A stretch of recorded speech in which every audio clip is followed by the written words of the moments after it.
Welcome to Voices, a podcast from the Institute for Human Rights and Business. Here, we're seeking to elevate the range of perspectives on the role of business in the world and in people's everyday lives.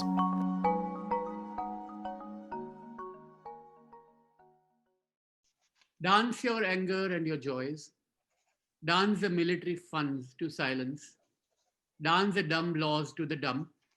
Dance oppression and injustice to death. Dance, my people, for we have seen tomorrow, and there is an Ogoni star in the sky. This was a poem. These are the words of Ken Saro Wiwa. Ken Saro Wiwa, Barinem Kiobel, Saturday Dobi, Paul Lebura, Nodu Iavo, Felix Noate, Daniel Gaboko, John Kapunen, Baribor Bera. These were 9 people of the movement of the survival of the Ogoni people, Ogoni folks, who were falsely implicated in a charge for killing 4 Ogoni chiefs. The trial went on, and in 1995, on the 10th of November, in spite of international pressure from Commonwealth, from President Clinton at that time, Prime Minister Major at that time, the dictator at that time who ruled Nigeria, Sani Abacha, ignored them, disregarded those pleas, and they were executed. It was a hugely important moment for the understanding of business and human rights. Amnesty International, one of the world's leading human rights organizations, started a process soon after that to develop human rights principles for companies. Human Rights Watch prepared a report called The Price of Oil, that the oil price is not measured in dollars and cents, but sometimes with blood and sometimes with devastated countryside. And it also forced people to look at ways to bring about corporate accountability. Campaigning is all very well, but maybe litigation is a way forward. And the other way was for certain governments to think that this is so crucial and so critical that we have to think beyond traditional ways of bringing about accountability and looking at newer ways of looking at how we can do something to bring about corporate accountability and bringing about some kind of remedy and some justice for the victims of human rights abuse. I'm talking today with Nnimmo Bassey. Nnimmo is not a stranger at all to the Institute for Human Rights and Business and its work. He is, of course, a winner of the Rafto Prize. He's a human rights defender and environmental activist. He is in Nigeria, and he's joining us from there to tell us a bit more about the importance of Ken Saro Wiwa and his associates and what the whole corporate accountability movement is all about. Nnimmo, thank you very much for joining us. Tell us about Ken. Who was he and why does he matter? Thank you so much, Salil. Ken Saro Wiwa is a central figure in environmental justice movement, not just in Nigeria, but across Africa. He was a writer, a playwright, a poet, a politician, and a businessman. You could imagine all this rolled into one person. His role in elevating the struggle for environmental justice for the Ogoni people is so central, as well as elevating the cultural rights as minorities in Nigeria. These were the 2 things. He was looking at environmental justice, control of Ogoni resources in Ogoniland, as well as basic respect and dignity for the Ogoni people. And he did this very selflessly. He invested his resources, his time, his creativity, and almost most of his writings were towards this goal, to elevate the dignity of the people, to demand for environmental justice, and also basic human rights. And many of his writings kind of, I would say, spoke about how he would end up himself. There's a short story he wrote called Africa Kills Her Son, S-U-N. And, kind of people who were fighting for, characters who were fighting for justice, for basic dignity, for the rights of the people, people who were very selfless, were not so much concerned with their own personal well-being, so to speak. And then at the end, they were executed just like he was.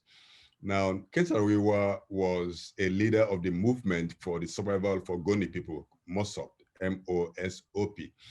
And he was one of the architects of the Ogoni Bill of Rights. Ogoni Bill of Rights is a charter of demands that the Ogoni people prepared and sent to the Nigerian military government in 1990, asking for, stating out the demands they were making for the Nigerian state. And that document inspired other ethnic nationalities in Niger Delta to also produce their charters of demand. For example, we had the Oron Bill of Rights, we had the Kayama Declaration of Ijaw Young People, and we had the Orobo Economic Summit demands, and many other demands like of that nature. So he was an intellectual activist. He believed he was a man of peace. He called himself a man of peace, and that's what he was. In fact, in the mobilization of Ogoni people that led to the expulsion of Shell from Ogoniland in 1993, he said that Ogoni people will fight peacefully, and they will stay resolute, non-violently, not one drop of blood will be shed, and they would win. But unfortunately, the state framed him and 8 other Ogoni leaders. They were accused of 9 or other Ogoni leaders. They were accused of killing 4 Ogoni chiefs that many of us believe they were not killed by, of course, they were not killed by Saro Wiwa and the Ogoni leaders. They were murdered to trigger this kind of repression across Ogoniland. And so it was made, his colleagues were made to face a military tribunal, the Kangaroo Court, and the court eventually passed a death sentence on 9 of them, including Ken Saro Wiwa and 8 other leaders. And the funny thing is that kind of judgment, the tribunal by military law provided a period of time for those who were condemned to death to make an appeal. And within the period, and during this time, they were to be given the judgment and all the writings from the court so that they could defend themselves. But before any of this could be done, they were hung by the Nigerian state, which was very, very sad in the face of international appeals and condemnations. It was at a time the Commonwealth was meeting, I think, in Australia. And at that same time, while Mandela and the rest were making appeals, the Nigerian military got him executed. So this memorial, the 25th memorial, we are careful not to call it anniversary because anniversary has a sense of celebration, but this is a thing of pain. The key thing for us is that we don't just want to remember 25 years. We want the Nigerian state to declare, to exonerate him and the other Ogoni leaders who were executed for no reason whatsoever. That is a very, very important point, because you cannot really move on from the past without acknowledging the wrong that was done. So that's a very fair point. But Nigeria is right now undergoing a lot of pressure politically, and there have been political controversy going on, riots going on. Are you optimistic? If Ken were here with us today, what would he be doing? If you had been here with us, he would have been a 79-year-old man. He would have been a man of more wisdom than he had in those days.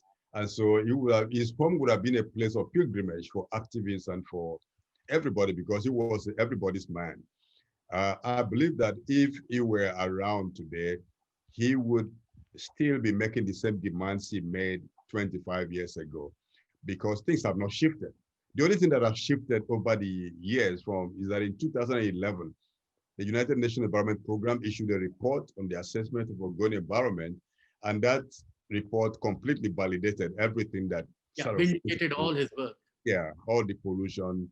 And in fact, some of the key highlights of that report is that in some places in Ogoniland, they have the groundwater with benzene 900 times above World Health Organization standard. They also said that in some places in Ogoniland, the hydrocarbons as crude oil has sunk up to a depth of 5 meters. That is incredible. But recently when I visited, because the kind of cleanup has kind of commenced, a process has commenced to clean up Ogoniland. I went to one of the lots where they had excavated and treated the soil, and the pollution between 2011 and this year had gone down to 10 meters, which is really scary. which means the more pollution is allowed to fester, the more the contamination gets entrenched. Yeah, so the things are still, Ogoni people are still demanding that the oil wells in Ogoni territory should not be reopened.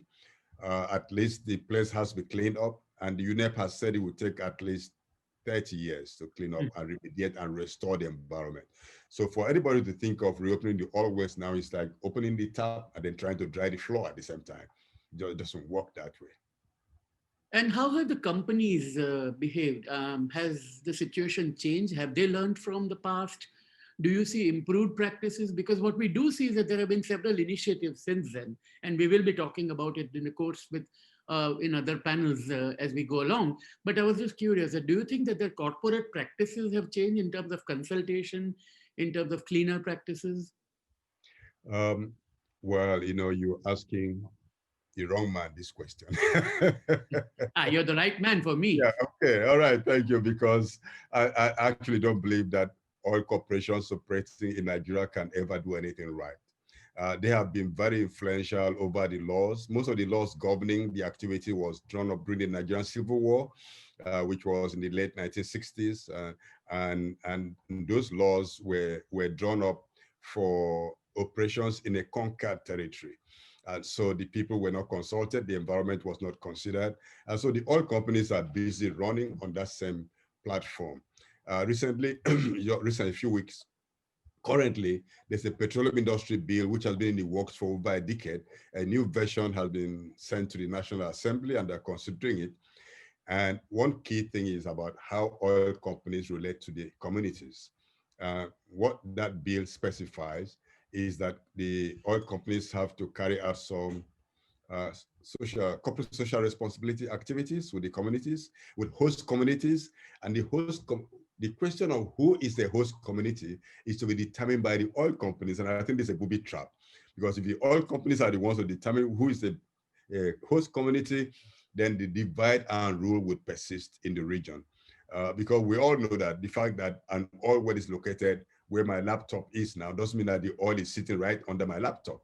There's a horizontal drilling. You can put the oil rig somewhere and drill the oil from somewhere else. And then using the rig location as the host community, we kind of not consider those other places where the resource may actually be coming from. And always, my position is that host communities are both those who host the oil companies and those who host the pollution. There's an example of a community in Ogoniland called Goi. Goi had a massive oil spill in 2004, 2005. And a fire that accompanied it. And actually, most of the people of Goi community in Ogoni are now refugees in other locations because their village was burned down. They don't have an oil well. They don't have any pipeline passing there. They don't have a flow station, nothing, no oil company presence. But they have a creek system that goes to tidal flow. So pollution somewhere else is brought by the creek to this community. And so definition of who the community is should never be left to the oil companies. It's something that government should define. And I believe civil society are making that demand as the bill is being considered. And so now, the only thing something that has changed, I would say, over the years is that oil companies are quicker now to acknowledge when an oil spill occurs. And that could also be because Nigeria has an agency called the National Oil Spills Detection and Response Agency, which always tries to put their eyes on the ground to announce when there's an oil spill. So there's a quicker response in terms of acknowledging the spill, not in terms of cleanup. I don't think there's any good cleanup going on anywhere in areas where new oil spills are occurring. And this national agency informed that in 2018 and 2019, Nigeria had 1,300 oil spills, coming down to about 5 oil spills a day. Now, that is extremely scandalous. It shows that oil spill is a routine thing in the Niger Delta, although the corporations claim that most of them are caused by third-party interferences or also by sabotage. But the claim of sabotage is what was in the laws. When the oil companies can say this is sabotage, then they are not responsible in terms of compensation for the harm done and in some other ways to respond to it. So they hide behind that to keep claiming sabotage. But I do think that the oil companies have also won a big communications war or coup, we may call it, because really they've been very, very strong at having journalists focus on the pollution caused by third-party interferences. And so whenever you talk about oil spills these days, the imagination of most people is that this is caused by community people. But if you consider how much oil is being stolen and unaccounted for the Niger Delta, you find that the spills and the theft is going on at industrial scale. This cannot be done by poor community people. It's done by people with industry knowledge, people who can have security cover, people who have political cover. And so it's a massive thing going on. And we're talking about different figures that are so enormous that many countries don't produce as much as that. And there's no correct metering of the oil fields. So one cannot really say how much is precisely extracted, how much is exported, and what is coming to the state. So we're running in a system where the bottom of the bucket is more or less out. So the demands of Ken Saro Wiwa and his colleagues who started campaign for environmental justice is still as valid today as it was many years ago. It's very sobering what you just said, and chastening, and it just shows that the work is not complete, not done. The struggle will go on. And the only thing I can say is that, it's wonderful that there are people like you who are focusing on the tasks ahead and continuing to remind Nigeria that economic progress is not measured only in terms of barrels of oil and GDP, but on the way the people in the Delta live, the way the people throughout the country live. Thank you. Absolutely. Thanks a lot. I have a very distinguished panel today with me. They are all people who had known of Ken's work, who have been working on business and human rights for many years, and who have felt strongly about it. They have been with this struggle for a long time, and they've also been working towards corporate accountability. Over the next hour, what we will be doing is talking about what happened then, what was the impact that followed, and what can we learn from that, and how much remains to be done. The friends I'm going to be speaking with are Paul Hoffman, who led not just the Wiwa versus Shell case, but he was also involved with the Kiobel case at the US Supreme Court, which looked at the Alien Tort Statute and what that does for corporate accountability. We are very fortunate also to have Bronwen Manby joining us. Bronwen was one of the principal authors of the report, The Price of Oil, which focused global attention on business and human rights, and talk about what happened there and what was the view from abroad and how did the international human rights community react to it. And we have Bennett Freeman. Bennett Freeman was at that time a senior official at the US State Department. And he thought, wouldn't it be nice that when there are governments which are unwilling or unable to do what they ought to do for protect human rights, wouldn't it be nice if some governments where these companies are headquartered, some of the companies which want to change and turn a new corner, and some human rights NGOs come together and create a mechanism that leads us towards some kind of justice. We'll have a broad-ranging discussion, and I want to keep it in a conversational tone, so there are no opening remarks as such, but just as a leading way to start, I thought I'll start with you, Bronwen. Okay. You wrote the report, and what led you to it? I mean, traditionally, human rights organizations, as we know, look at the state as the party, which has all the obligations, which is legally true. But this was a unique situation, and focusing on Nigeria and focusing on oil became crucial. So your thoughts on both what led you to do it and your thoughts on what Ken Saro Wiwa meant? So at the time Ken Saro Wiwa was executed, I was actually working for Lawyers for Human Rights in South Africa. I had a connection to Human Rights Watch already. And I should give credit to my predecessor who wrote about the Ogoni crisis, Melissa Crow. And the first connection I had with the Saro Wiwa case was Lawyers of Human Rights facilitated advocacy with the South African government by some visiting Nigerian human rights activists. So during the period of the Commonwealth Summit, when the Commonwealth heads of state protested, Mandela famously attacked Abacha for the execution. I mean, nobody could quite believe that the death penalty had been pronounced, but nobody could actually believe they were really going to be executed. And so my first awareness really of Ken Saro Wiwa, I mean, obviously I followed the news, but my first direct engagement was around that process of trying to get the new South African government to take some action and to put pressure on the Nigerian government in the Commonwealth Summit and elsewhere. I rejoined Human Rights Watch the following year, towards the end of the following year, and started work on Nigeria. It was a period of military dictatorship, so I was working on general military issues. But the situation in the Niger Delta remained, of course, completely critical. There were new people coming up, organizing, trying to challenge the oil companies.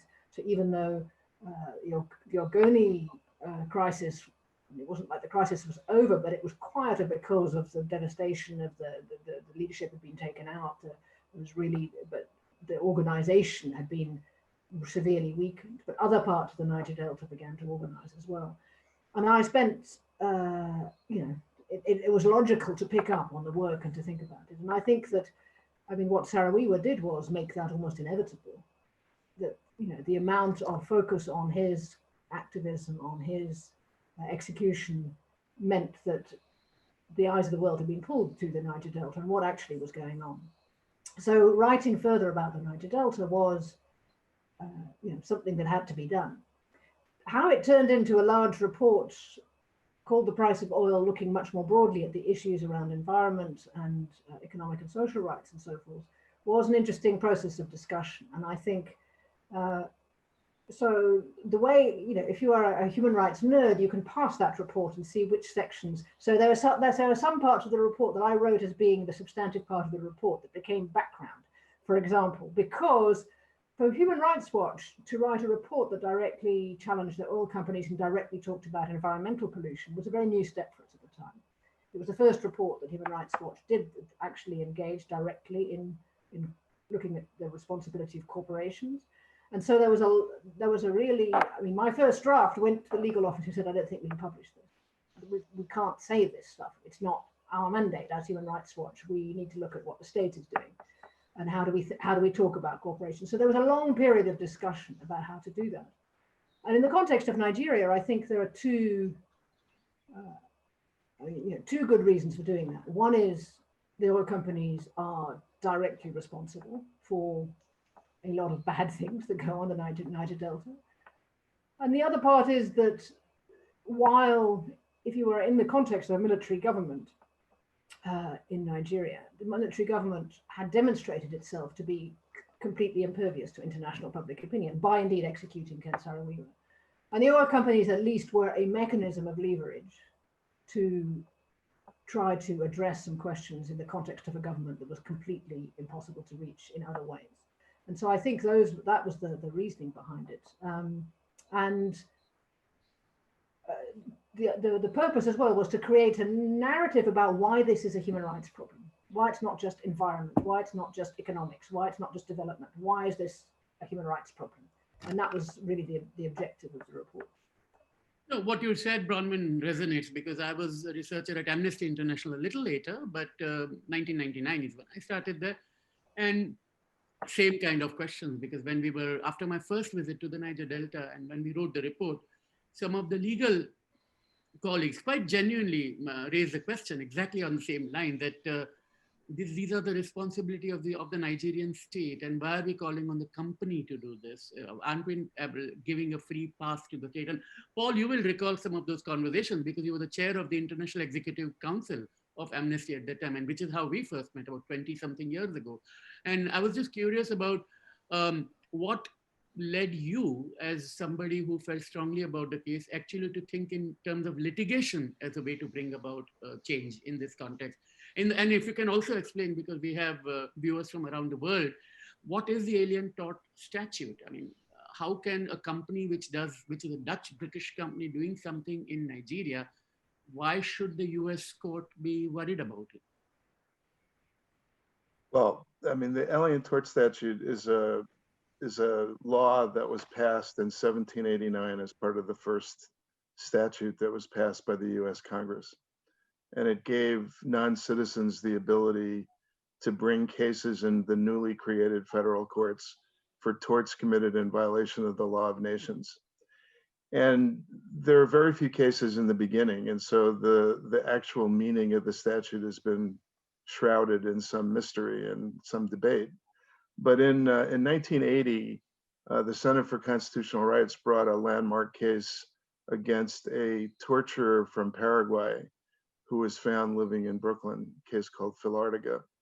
And the courts found that the statute did apply in US courts in the modern times, and that if you had a non-citizen, a plaintiff, that found the perpetrator of a human rights violation, a violation of the law of nations, in the United States at least, that they could bring a claim against them. And for the period from, I would say, 1980 to the mid-1990s, a lot of the cases that we brought were brought against people like Ferdinand Marcos, torturers that were found living in Georgia. There were cases around the country where we were pretty successful in getting courts to apply the statute when perpetrators were found in the United States, and their victims could bring cases against them. In the mid-1990s, we decided, and this sort of coincided with the debates that were going on in Amnesty and Human Rights Watch and other human rights organizations, that corporations had an enormous amount of power and were often complicit in human rights violations committed by governments, and sometimes were committing them or aiding and abetting them themselves. And so one of the first big cases was a case called Doe versus Unical, which was filed in the mid-1990s. And that had to do with torture and summary execution and forced labor on a pipeline project in Burma. And that suit ultimately was successful in the sense that there was a settlement in the mid-2000s. And the execution of the Ogoni Nine coincided with that decision to bring cases against corporations and to try to use the Alien Tort Statute as a mechanism of corporate accountability.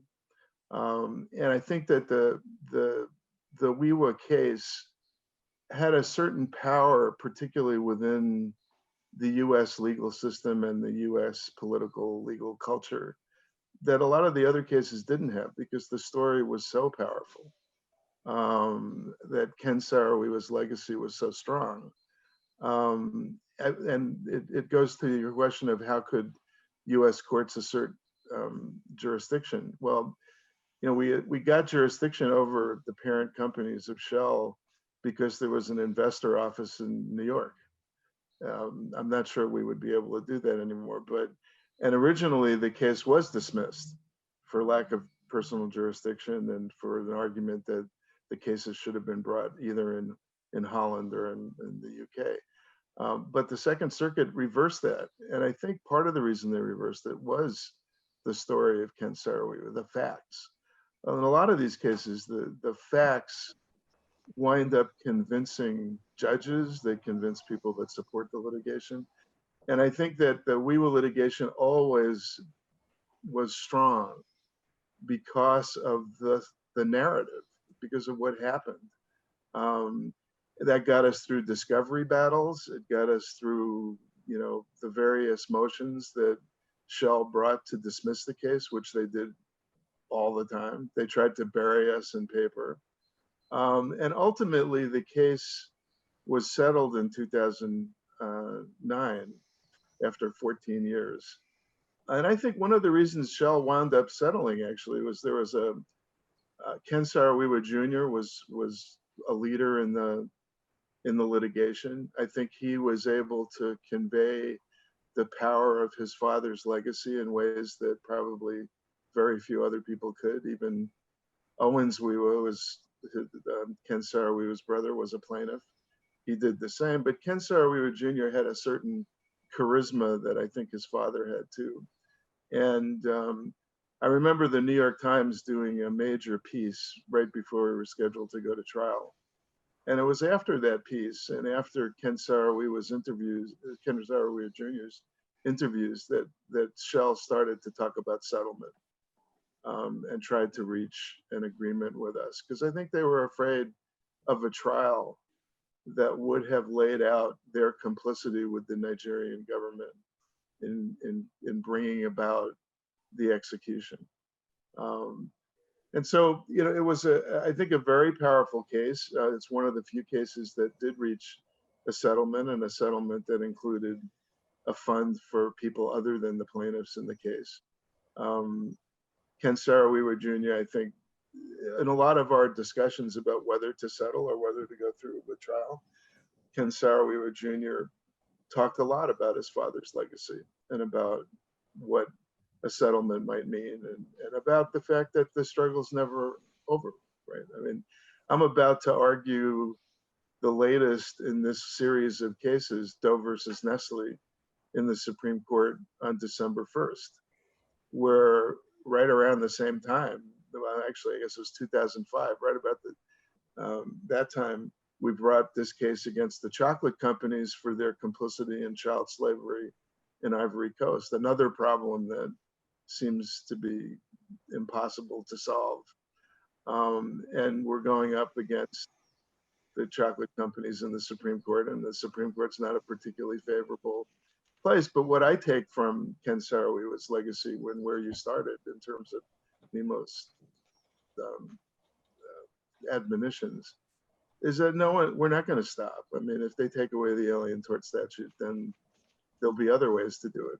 We have cases where they've taken away the Alien Tort Statute, and we brought claims based on foreign law. For example, in Doe versus Exxon, our case is based on Indonesian law.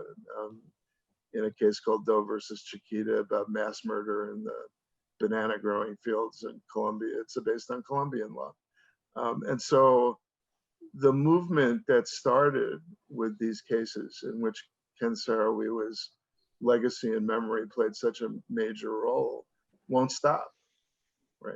And so I think that's the lesson that I take from it. And I think one of the things I do in my classes when I teach young lawyers about what they should be doing, I talk about Ken Saro Wiwa, and a lot of them were born since Ken Saro Wiwa's execution.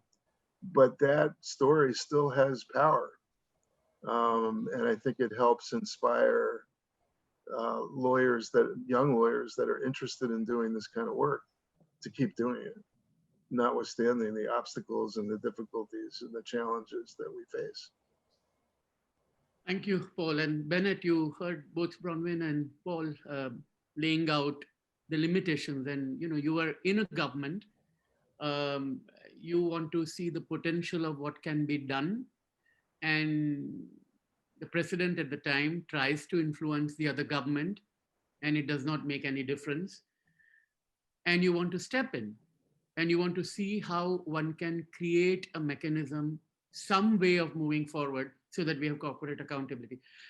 Walk us through that story, because it's very inspiring. Thank you, Salil. And the power of the story, as Paul just put it, cannot be understated. The tragedy of Ken Saro Wiwa, the Ogoni Nine, on November 10, 1995, was, of course, first and foremost a tragedy for those families, for the Ogoni people, for all of Nigeria. But the story itself became a thunderclap around the world, a lightning bolt across not just the oil industry, but business, multinational corporations around the world. And I was personally thunderstruck. I was at the time in a very different role at the U.S. Department of State, where I had no direct connection to these issues. I was the chief speechwriter for the Secretary of State, the foreign minister. But put in the back of my mind that at some point I wanted to get involved in these issues. But I then had another role in 1997 and 8 that is going to sound like a convoluted path, but it was actually one that led me directly to these issues beginning in early 1999, when I met you, Salil, as well as Bronwen. And that is, I was the deputy to the Undersecretary of State for Economic and Business Affairs, Stuart Eisenstadt, who led an extraordinary diplomatic effort to hold to account the Swiss banks, German industrial companies, and others for the hidden dimensions of the Holocaust, slave labor, the confiscation of assets of Jews. And I spent day and night for 2 years, as his deputy, directing both the historical research and the international diplomacy. And the point there is that it was an extraordinary effort, and not just the US government, we led it, but a couple dozen other governments were involved in establishing a principle we hoped, not just a legal, but a political and moral precedent for at least retrospective corporate accountability, in this case for the Holocaust, related to financial and economic losses. And so coming out of that role in early 1999 and then becoming the Deputy Assistant Secretary of State for what we call democracy, human rights, and labor at the State Department, and being in charge of our bilateral human rights diplomacy around the world, I was very motivated to try to do something related to corporate responsibility. And frankly, it was not a long process of consideration to land very quickly on the oil and mining industries, conflict zones, security forces, gross corruption, terrible governance. And it was an instant step to the Niger Delta, Indonesia, Colombia, and a number of other countries around the world. And I was aware of the litigation. I hadn't met Paul. I didn't meet him until some years later, but aware of the litigation at the time, and made aware by you, Salil, when we first met.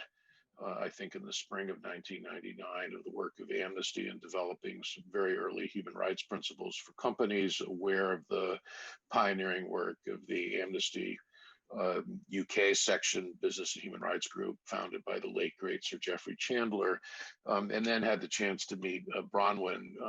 And by the time I met Bronwen, and I think you, Salil, for the first time in London in June of 1999, I'd already formulated a broad initiative to use the convening power of the US government to try to bring together NGOs at the time, North country-based international NGOs, principally Human Rights Watch and Amnesty International, but a number of others, including International Alert, together with the major US and UK oil and mining companies, and together in cooperation with the UK Foreign Office.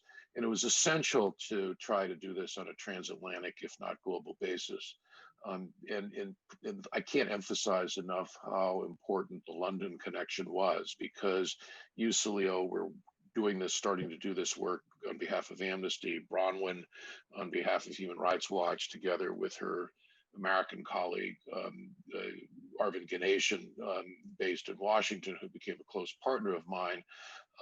But also BP and Shell were beginning to wrestle with these issues, particularly around security forces.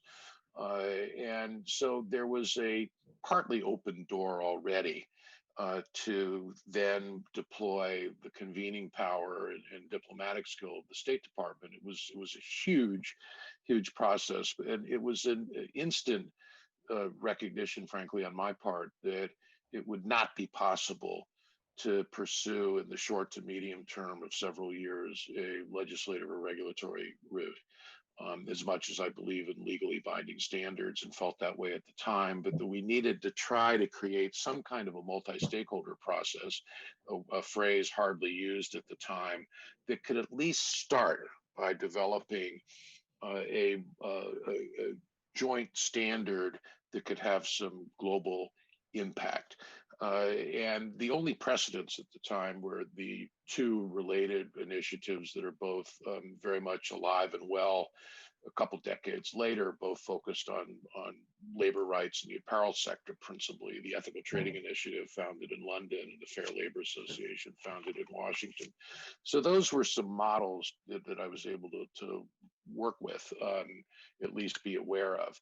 But we put what became the Voluntary Principles on Security and Human Rights together in calendar year 2000, after a tremendous amount of consultations and learnings on my part and others in 1999. I can't emphasize enough how challenging it was initially to engage the US oil companies, even more challenging the US mining companies. And not that Shell and BP were a piece of cake then or now, but on a comparative basis, it was really important to get them together in the room with the U.S. oil companies in particular. So the voluntary principles were done and announced by Madeleine Albright and Robin Cook, the late Foreign Secretary of the UK, in December of 2000, and are marking their 20th anniversary in just a month now, and are still at it. And so I can't emphasize also enough my own view at the time and ever since that multi-stakeholder initiatives, voluntary standards are an important piece of the overall architecture, but only a piece. The other key pillars, of course, are litigation, where Paul has been a global leader, NGO research and campaigning, not least on the part of Amnesty and Human Rights Watch and many, many others.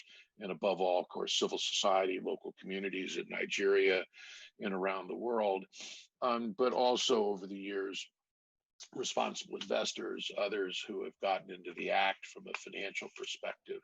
And we now have, of course, a much broader architecture. But I would say that that this tragedy of November 10, 1995 was absolutely the founding forcing event that captured the attention and the imagination, as tragic as it was, of a number of us around the world to do what we could. And it's so sobering to hear Nnimmo's assessment of the bleak situation. And we can have no illusions of that, but I do think that we can take some hope that it was this event more than any other in the last quarter century in the whole world, that put human rights inescapably, irreversibly on the agenda for business around the world.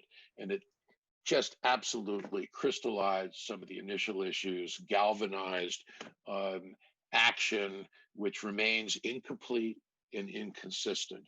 But we have got the elements of the architecture, and now we've got to use all the tools I should have mentioned already. And just in a quick aside, the Extractive Industry Transparency Initiative, EITI, which also came partly out of this whole experience in Nigeria, trying to deal with revenue transparency and corruption. And of course, that was one of the critical dimensions of Bronwen's very influential report for Human Rights Watch, The Price of Oil.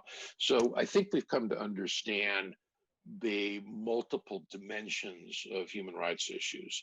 Yes, human rights violations, security forces, but the depths of poor governance, corruption, environmental degradation. And what we learned and saw on that horrible day, November 10, 1995, what we've learned and tried to do ever since, I think leaves a legacy of understanding and trying to commit ourselves to dealing with human rights in this very broad and deep way, using every approach, every tool we can in a complementary fashion.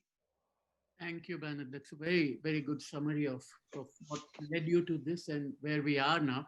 Bronwen, looking back at not just the report, but what's happening now in the Niger Delta, and I know you're not, I appreciate you're not directly connected with it, but you did say in the lead up to our meeting that, it had a huge impact on who you are today. So what have we achieved? And by we, I mean collectively. I'm not talking about human rights researchers and activists, but what has the world achieved? I mean, would something like this happen again? I mean, or are we now a better place, or are we in a worse situation? Well, things like this can always happen again. One's never won a fight like this. I think, looking back over 25 years, and it was, the Niger Delta, I haven't been there for some years, and I regret that because it did, lodged itself in my heart in terms of the situation there, the causes there, and the extent to which I think, oil industry in particular, we all have to say, well, we're all responsible for this. It's actually in a way easy to say it's the oil companies or whatever.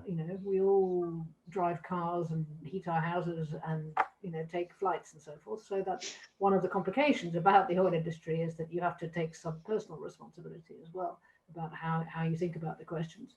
And I think that, having heard Nnimmo's discussion about the current situation. I think it's perfectly clear that the situation in the Delta has not improved greatly in many respects. The oil pollution, I mean, there are some massive spills, not only in Ogoniland, but several others around the Delta that remain hugely damaging for the people living close to them. The impact of the oil industry in general is enormous, and that's not just direct oil pollution, but also disturbance of water channels, water drainage and those types of things as well. There are a lot of less obvious ways in which the oil industry has been damaging, including the damage done by massive amounts of money sloshing about with very little accountability, and the competition and violence that generates around getting a hold of those resources. So I wouldn't want to, I want to recognize all of that, but then park it and say, right, but we have had some achievements. And I think that, the Saro Wiwa case was a turning point in terms of the international discussion about the responsibilities of business and human rights. And we've moved from the principles on security and human rights into the discussion that led ultimately to the guiding principles on business and human rights, voluntary principles for the companies. And we are now talking about a treaty, which, since it would be a treaty, would be binding on states, but nonetheless creates some obligations on states to regulate the companies more effectively. And I think that normative shift in the context of an international law regime, which has historically said that states are sovereign and only states are the subject of international law, is a big normative shift. The question is, of course, is that enough to really make a difference?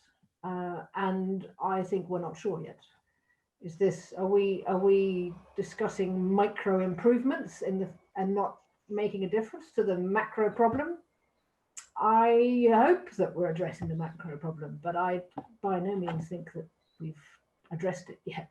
But I want to, looking back, for this 25-year anniversary, the mobilization that Ken Saro Wiwa led of the Ogoni people to bring their attention to the world is the starting point. I mean, of course, there was the anti-apartheid movement. It's not like there were not other efforts to try and look at the responsibility of business for human rights, but this was an absolutely key moment, and especially around the particular responsibilities of extractive industries. Absolutely. And I often say, when I talk to people about business and human rights, that there are certain things which are necessary, but they are not necessarily sufficient. I mean, and I think that's what we need to know, that all these efforts are crucial. And I'm so glad you brought up the issue of the treaty, because I was going to raise that issue. And Paul, you have a long experience of international law building and, the importance of international law, which, of course, not everybody in the US system likes the idea of international standards and so on. And it's a long struggle you've fought for a very long time. But I was just curious about it, that do you think there is need for a treaty? Probably the answer is yes. What should be its scope? What can be done? And how do we move forward with that? Well, I think there's a need for a treaty. Whether that's feasible in the short term, I don't know. In thinking about the progress, I mean, it seems to me that certainly when I started in this enterprise 40 years ago, I thought it would be possible to make more progress in that 40-year period. The thing I'm encouraged by is that I think that we have made a lot of progress in terms of making people think about the need for these norms to apply, the need for corporations to behave in ways that are not unrestrained, and where they have to compensate people and they need to behave in a better way. And I think that certainly in my dealings with corporations, I have seen that. For example, I've been involved in at least a couple of cases where we have settled and gotten relief for people where the corporations have insisted that they don't want that to be publicly known. They don't want the fact that there's a settlement to be publicly known, but they would like to do the right thing. Mm-hmm. Now, I think that's progress, right? I mean, it's halting, and sometimes it goes the other way. I think that in a lot of corporations, there are people that want to do the right thing and people that want to take a hard line, right? And the hardliners often win. Sometimes they don't. I take heart in the students that I talk to and the generations coming up who seem to accept the principles that we've fought for, right? That's their starting point. And they're thinking about new ways to organize, new ways to reach out to the people that have power in international society to make them change their ways on these issues, on climate justice, on other kinds of issues. And I think that there, my daughter is one of those people. And when I talk to her, I get a lot of, I'm optimistic that her generation will do better than ours did. They'll take it a step further. And I think, I think of this enterprise as a 100-year enterprise, not a 40-year enterprise. And so that's hard when you're in the middle of the beginning of it. You don't get to see the end. But I do think that I'm optimistic that we will get there, right? That there will be a system that is based on human rights more than it is now. But I think it's going to be slow, and I think we're going to have setbacks. And I see that in almost every area that I work in civil rights and in police reform. There are always 2 steps forward, 1 step back. And I think that's just the way that it is, right? In the human experience. But I do think that all the work that we've done has been important.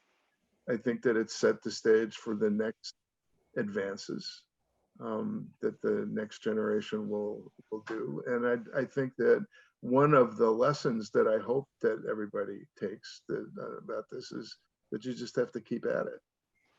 Right? And I think that is Ken Saro Wiwa's legacy, right? I mean, you just got to keep finding ways to do it. If you blocked in one way, you find another way to keep moving forward. And that's what I think people who are doing this kind of litigation, we understand that we're going to lose sometimes.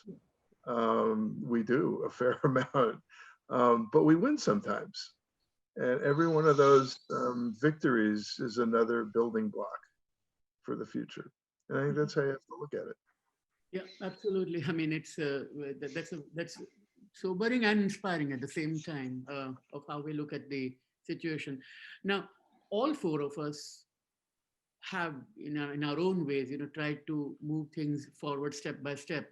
But the people who are at the front line are the defenders, the human rights defenders. Ken Saro Wiwa was a distinguished example of that, but there are many others we know. And 5 years ago, we did a report which was actually launched by Maria Saro Wiwa, Ken's wife, in London, on the defenders and how they have to, how the situation hasn't changed much.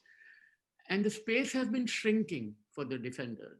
The global politics is also acting in a particular way. Bennett, I know you worked a lot and thought very deeply about it, and you also feel companies have a role there. What would you say to that? Where should one look at for Sure. hope? So, we can never make progress unless we're realistic. And again, Nnimmo has injected a dose of reality here.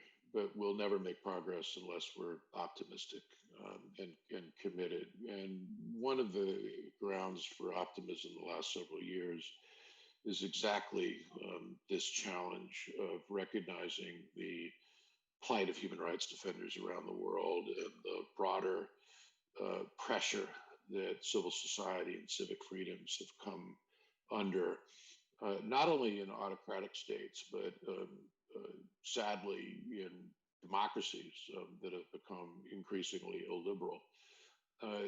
But there's been a very vibrant discussion and a tremendous amount of work the last several years. And the Institute for Human Rights and Business report 5 years ago was one of the key contributions to this agenda. I spent much of my time the last several years working with the Business Human Rights Resource Center, International Service for Human Rights, to produce a whole framework for companies to think about whether, and if so, how to engage in situations related to civic freedoms, but very specifically to intervene on behalf of human rights defenders. And the work was absolutely directly inspired by what Shell did not do and the consequences of that failure to act, leading to the tragedy of November 10, 1995, but combined with the pressure on defenders and civil society globally over the last decade. And I think it's reasonable now to observe that the whole discussion around business and human rights defenders, and more broadly, the role of corporate activism and advocacy, has moved way up the agenda of the global business and human rights community. And it's never been more vital. And it all goes back to what happened and what didn't happen on November 10, 1995. So I have some optimism, particularly as I think not so much about, the reports, Salil, you and I produced, and other work that has brought this challenge back to the forefront. But I'm inspired by some of the actions that have been taken by companies, some that are known publicly, others that have not been disclosed publicly, given some of the sensitivities with home country, really host country governments. And they're inconsistent. There aren't enough of them, but we are seeing in the last couple of years more companies willing to protect defenders in specific situations, and especially more companies speaking out on human rights and civic freedoms, whether it's LGBTQ rights or it's immigrants in the US and so forth. But look, the progress is halting, it's limited, the actions are inconsistent, and what we really need is a much stronger architecture of law, regulation, litigation, in addition to these advocacy efforts by companies. And I think that as states continue to largely, more or less, fail in their duty to protect human rights, there's going to be even more pressure. There is more pressure on the corporate responsibility to respect human rights. And that's a pallid verb, respect human rights. Companies need to be protecting human rights, even if the guiding principles won't be using that exact verb for some years to come. But that can be the legacy of November 10, 1995, is that there's a corporate responsibility to respect, but also to protect human rights. Absolutely. And just for those of us who are not human rights nerds, to use the phrase that Bronwen used quite rightly, because we will be having viewers from various parts of the world with various understanding and various levels of interest. This is purely a human rights law terminology: respect, protect, and fulfill, and that do no harm and ensure others don't harm, and so on. And of course, companies should do the right thing inevitably, and which is something that always worth bearing in mind. I am conscious of time, so I'm going to give each of you probably a minute each for some final word before I make my concluding remarks. Bronwen, let me start with you. So I think a very key difference that's happened over the last 25 years, that it's no longer for companies simply to say, no, we can't get involved in that, it's too political. Because I think there is a recognition that at least if you are a large extractive industry company, these are huge transnational corporations, not doing anything is just as much of a political choice as doing something. It's saying that you think it's absolutely fine what is going on. And of course, companies intervene all the time in relation to things like the tax rates that apply to themselves, which are also very political decisions. And I think, looking back at the legacy of Saro Wiwa, that the shift, I mean, of course, many other people, but one of the things was, no, there has to be some responsibility here. Faced with a situation like this, there has to be some responsibility. The other thing I would say is that, I mean, directly in Nigeria, Ken Saro Wiwa inspired a whole generation of leaders, of local leaders, people organizing, trying to improve the situation in the Niger Delta.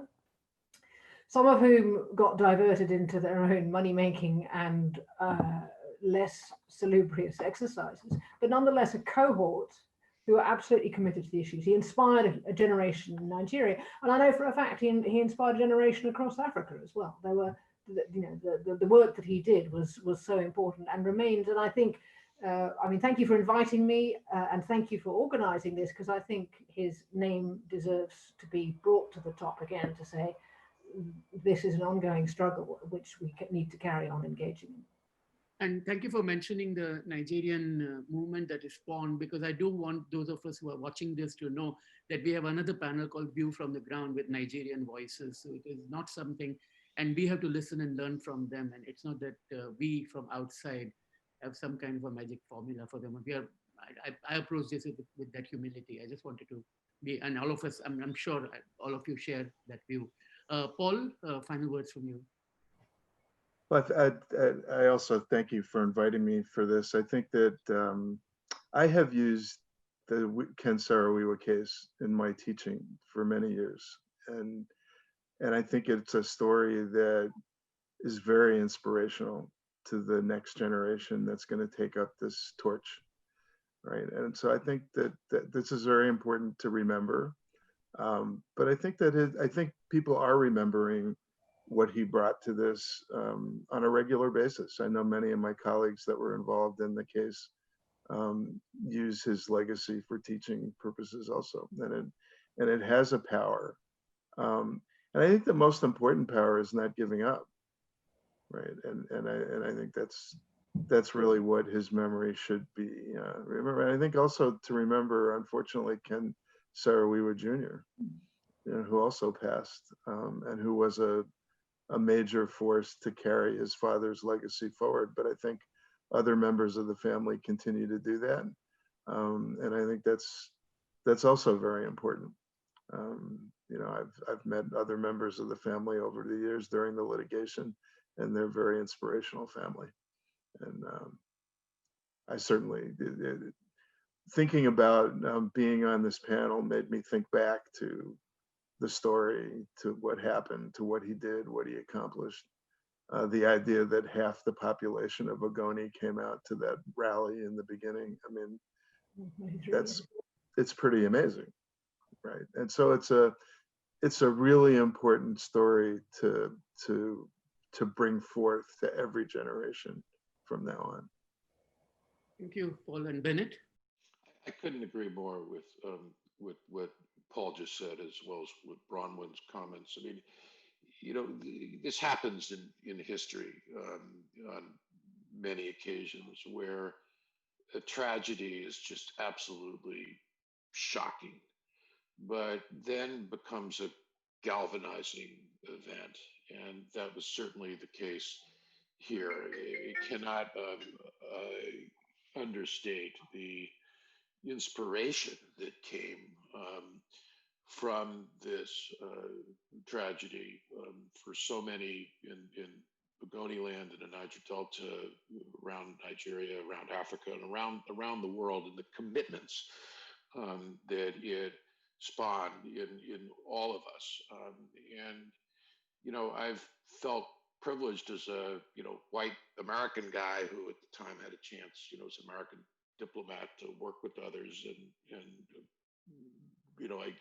I think that we all are very conscious that it's with the communities on the ground, with the defenders, with the rights holders, where the struggle is most important. But this is a reminder 25 years on that we all have to can do our parts wherever we sit, wherever we are around the world. It takes multiple actors, multiple tools, and I think that we've come a long, long way in these 25 years, not nearly enough, hardly anywhere in the Delta, tragically, but hopefully around the world. And it was this event, more than any other, that caught our attention and lit the path.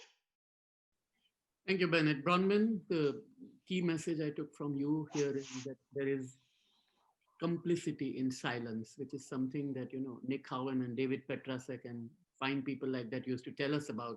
And I think it's something worth remembering. Paul, the fact that we should never give up. I think that's a very important message that I get out of what you're saying, that, it is a long, long struggle. And Bennett, the fact that, we have to work together to get where we need to. And of course, by listening to the people on the ground. I grew up in India, so I like to quote Gandhi whenever I get a chance. So I'm going to say something by him, but I'm going to end with Wole Soyinka. Gandhi said that when I despair, I remember that all through history, the way of truth and love have always won.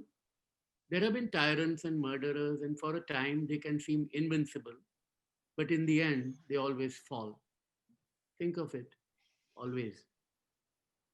And on a sobering note, what Wole Soyinka says about what happened in Niger Delta in those days, and may those days end, and may those days never return.